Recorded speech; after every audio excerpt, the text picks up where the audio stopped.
Assalamualaikum warahmatullahi wabarakatuh. Saya Umi Nuraini Soleha, NIM 32191442 akan menjelaskan tentang pasar persaingan tidak sempurna. Pasar persaingan tidak sempurna adalah di mana pasar tidak terorganisasi dengan sempurna, atau salah satu ciri pasar persaingan sempurna tidak terpenuhi. Macam-macam pasar persaingan tidak sempurna. Yang pertama, pasar monopoli. Pertama, pengertian pasar monopoli. Pasar monopoli adalah suatu pasar di mana hanya terdapat satu perusahaan saja. Materi yang B yaitu ciri-ciri pasar monopoli. Yang pertama, hanya terdapat satu perusahaan saja di dalam industri atau pasar. Yang kedua, tidak mempunyai barang pengganti yang mirip. Yang ketiga, tidak memungkinkan perusahaan lain untuk masuk ke dalam industri. Yang ketiga, pasar monopoli dapat menentukan harga. Dan yang terakhir yaitu tidak ada atau jarangnya iklan dalam pasar monopoli. Materi yang ketiga yaitu faktor-faktor yang menimbulkan munculnya pasar monopoli. Yang pertama, terdapat suatu sumber daya tertentu yang tidak dimiliki oleh perusahaan lain.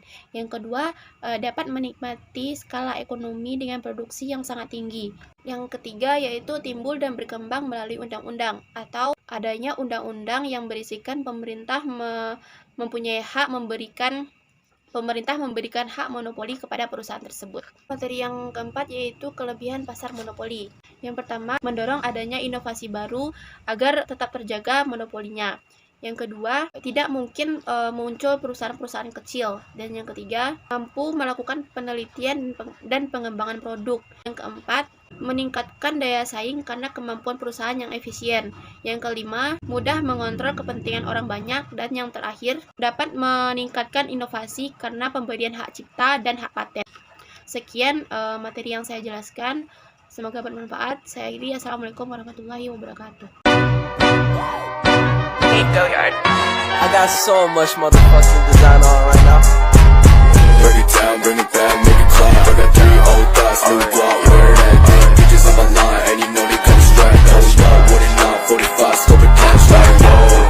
How you fucking with these hoes up?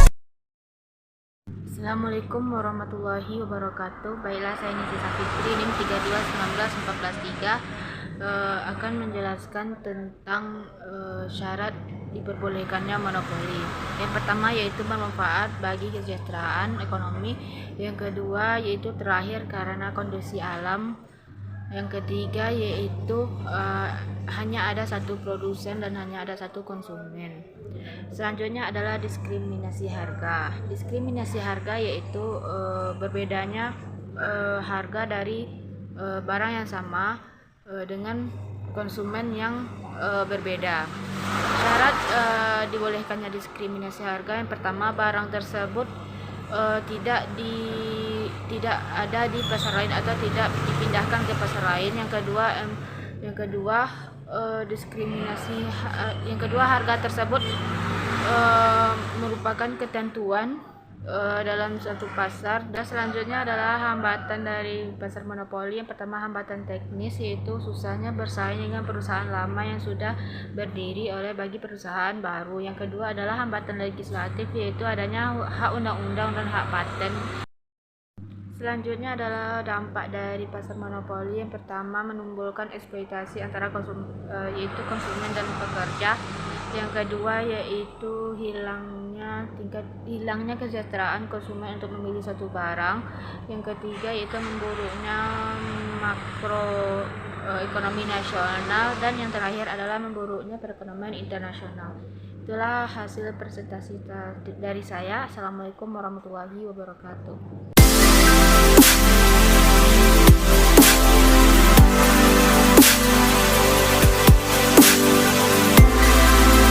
Assalamualaikum warahmatullahi wabarakatuh. Baiklah, saya PG Sabriani Tanjung dengan NIM 32191444. Di sini saya akan menjelaskan tentang pasar persaingan tidak sempurna. Dalam pasar persaingan tidak sempurna ini yang saya jelaskan adalah pasar oligopoli. Pasar oligopoli merupakan suatu struktur pasar di mana hanya terdapat beberapa produsen yang menghasilkan barang-barang yang bersaing. Jika pasar oligopoli hanya terdiri dari 2 perusahaan saja, maka disebut duopoli. Adapun ciri-ciri pasar oligopoli: satu, menghasilkan barang standar atau homogen maupun barang berbeda corak. Yang kedua, pada umumnya perusahaan oligopoli perlu melakukan promosi secara iklan. Dan yang ketiga, hanya sedikit perusahaan dalam industri. Dan yang keempat adalah kompetisi non harga. Yang kelima adalah harga jual tidak mudah berubah. Adapun faktor-faktor penyebab terbentuknya pasar oligopoli yaitu: 1. Efisiensi skala besar. 2. Kompleksitas manajemen. Macam-macam pasar oligopoli ini ialah: 1. Oligopoli murni. 2. Oligopoli dengan pembedaan. Namun, pasar oligopoli ini memiliki kelebihan dan kelemahannya, yaitu: kelebihan dari pasar oligopoli adalah: A. Memberi kebebasan memilih bagi pembeli.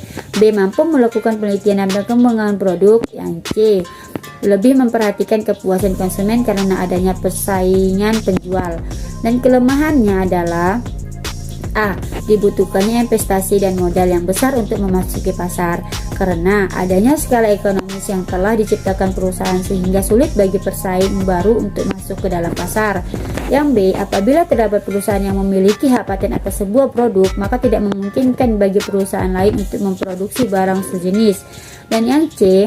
Perusahaan yang telah memiliki pelanggan setia akan menyulitkan perusahaan lain untuk menyainginya. Baiklah, itulah presentasi dari saya. Lebih dan kurangnya saya mohon maaf. Saya akhiri. Assalamualaikum warahmatullahi wabarakatuh. Assalamualaikum warahmatullahi wabarakatuh. Perkenalkan, nama saya Rahmi Datu Anissa, NIM 3219146 dari kelas EI7D. Ingin membuat video mata kuliah ekonomi mikro syariah yang berjudul Pasar Persaingan Tidak Sempurna. Pengertian pasar monopsoni ialah salah satu jenis pasar yang dimana terdapat satu pembeli yang menguasai pasar, dan hal ini berbeda dengan pasar monopoli. Pada dasarnya pasar monopsoni ialah kebalikan dari pasar monopoli. Ciri-ciri pasar monopsoni: yang pertama, hanya terdapat satu pembeli.